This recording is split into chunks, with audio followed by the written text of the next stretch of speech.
All right, here we go. Today we are talking about the new Orbea Rise, both the SL and the LT. Whoa, whoa, whoa, whoa,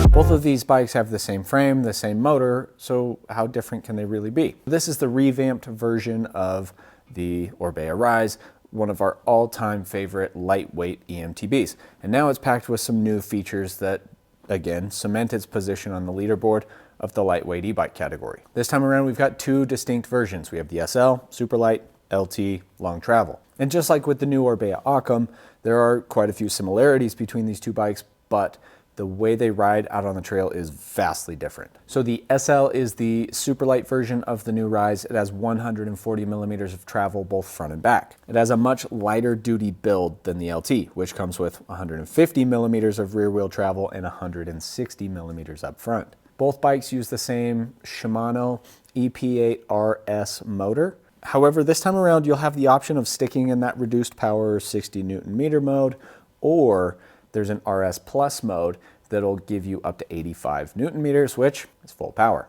In the past, we've seen bikes struggle with range when they have a small battery or a lightweight system and a full power motor.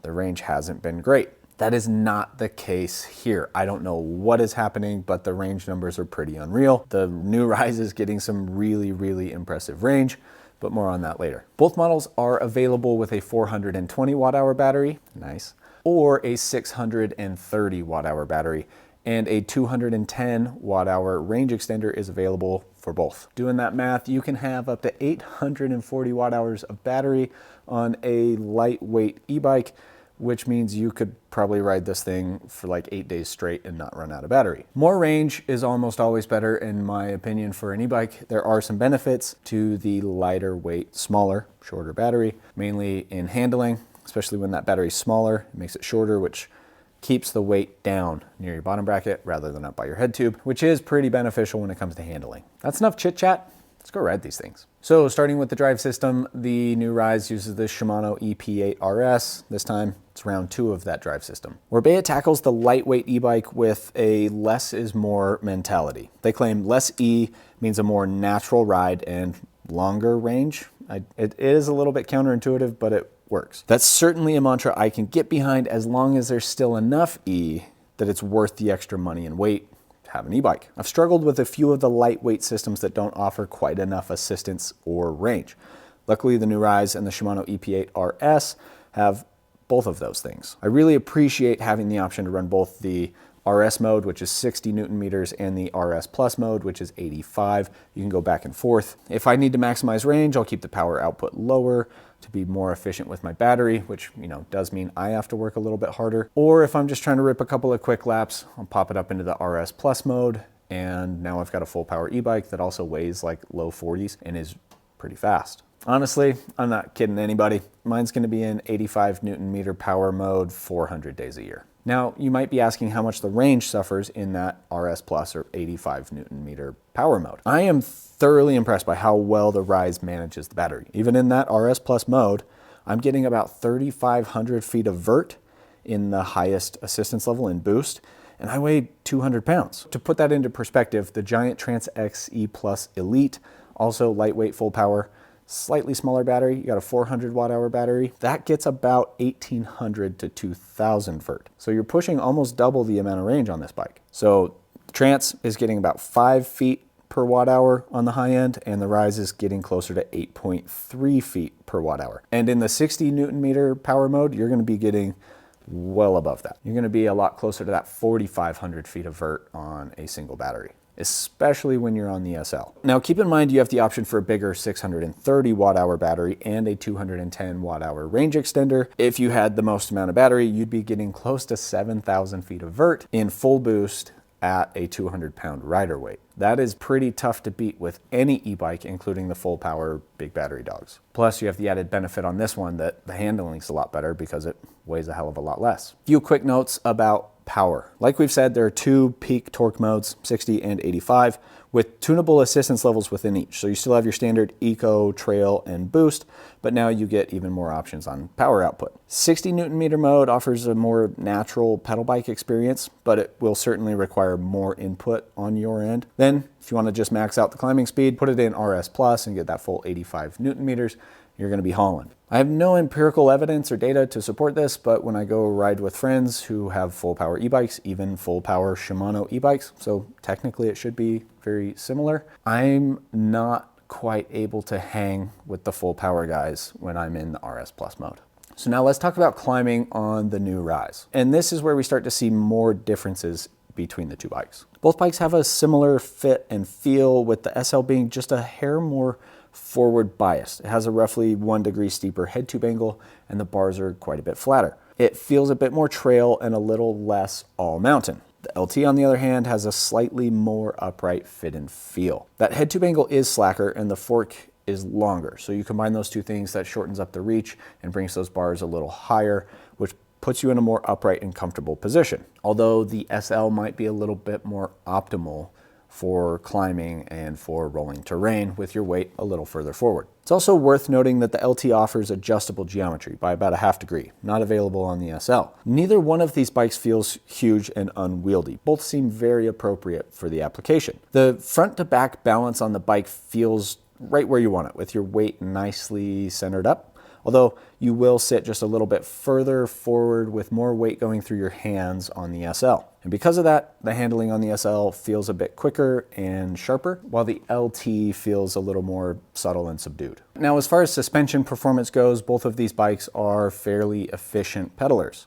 That's kind of what we'd expect from Orbea. They do like to make bikes that pedal well, and that matters more on a lightweight or a reduced power e-bike than it does on a full power e-bike, because your input matters a little bit more to the bike. Both bikes feature similar kinematics, but the coil shock on the LT did lead to a bit more pedal bob under harder efforts. Beyond that though, the biggest difference for me in climbing performance and speed comes down to tire selection and rolling speed. The SL rolls and in turn climbs significantly faster than the LT. On smooth trails and moderate grades, it's easily the better climber than the LT. That story starts to change though when you get on steep, techie, and loose climbs, where the LT offers more traction. And on those types of climbs, traction becomes the limiting factor, and the LT offers a lot more of it. The LT also offers more control, so you're not getting bumped and bounced around and consequently offline as much on the LT as you do on the SL. So now talking about descending performance, and this is where we really start to separate these two bikes. The differences are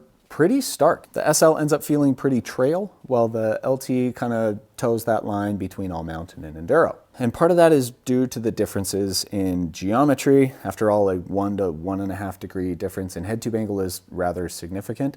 Mostly though, that comes across in a longer wheelbase, and I think that's probably a large portion of why the LT feels more capable, feels more confident, and more stable, especially at speed and in the rough, than the SL.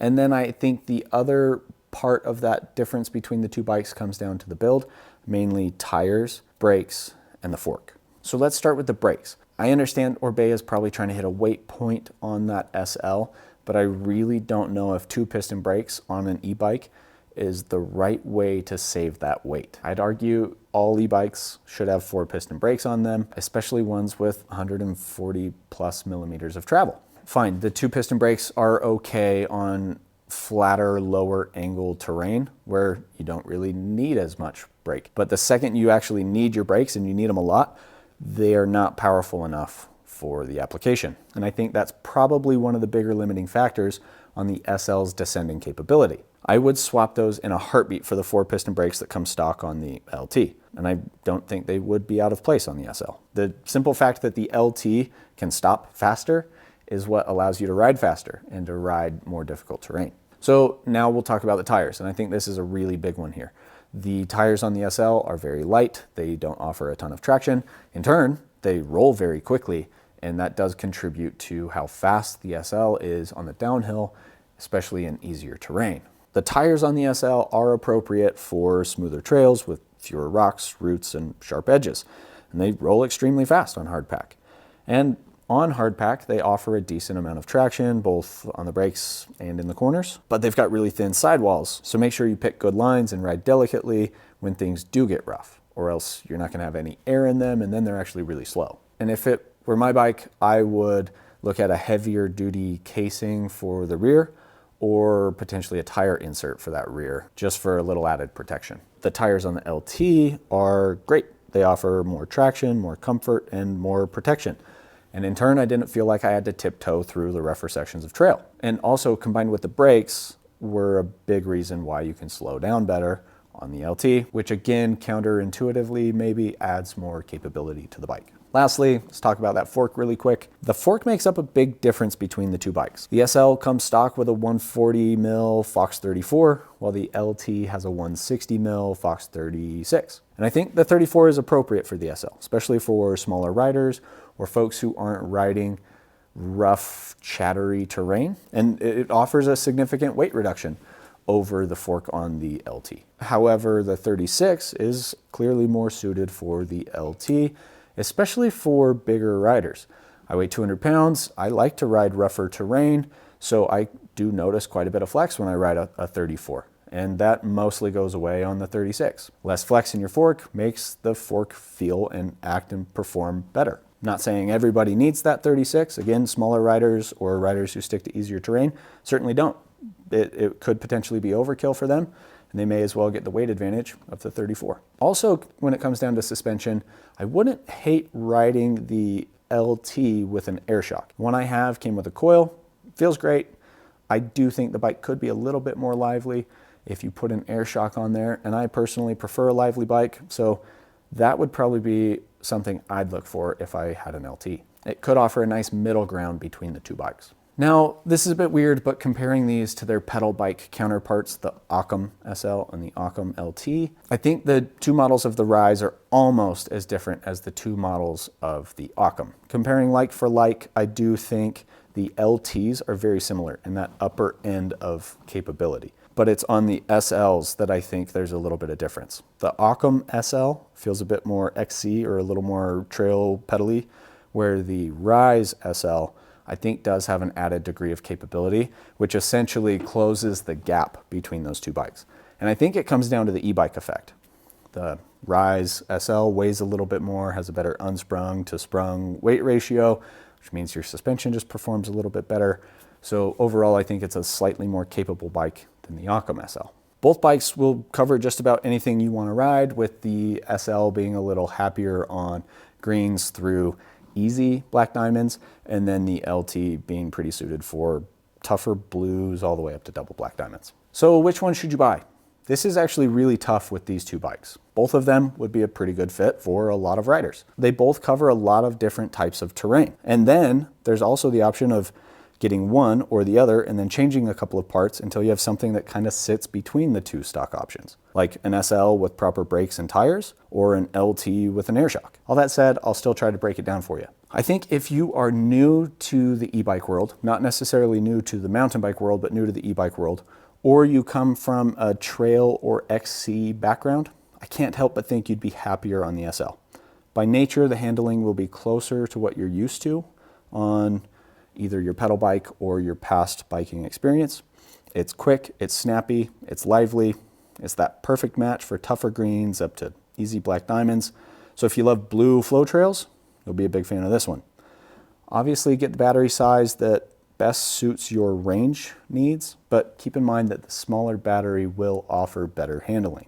So if you prioritize pedal bike-like handling, the smaller battery might actually be the better option for you. Now, a different group, if you're an experienced e-bike rider, but you don't necessarily ride difficult or nasty terrain, I still think the SL is your option. I'm talking about folks who mostly stick to greens and blues and flowier, smoother, more hard-packed terrain, or they occasionally pick their way down an easier black diamond. SL is better suited for that terrain, and it really starts to shine on those smoother, faster trails because it rolls really quickly. It's also the best bet for really big rides or people who like to cover a lot of ground because it is a little bit more efficient with the battery use. And in this case, I would probably recommend the bigger battery because if you're not new to e-bikes, that little bit of added weight from the bigger battery isn't going to be as big of a detractor for you. Now lastly, if you like riding difficult trails, I think it's clear the LT is your winner. If you consistently find yourself in black diamond and double black diamond terrain, it's basically a no-brainer. LT offers more control in the rough and a lot more confidence in the steeps. Battery size recommendation here is a little bit tricky though. If most of your rides are short or you're not always riding with full power, full battery friends, I'd almost recommend getting the smaller battery, if only for the handling benefits. More experienced riders who like to move the bike around more or want to be a little bit more active of a rider on the bike and let the bike do a little bit less of the deciding will prefer the handling with the smaller battery. If you're riding with big full power e-bikes all the time, or you just need that extra range, of course that bigger option will be just fine for you. Just know your handling will pay a small penalty for it. Well, that's gonna do it. Are you an SL or an LT type of rider? Let me know below.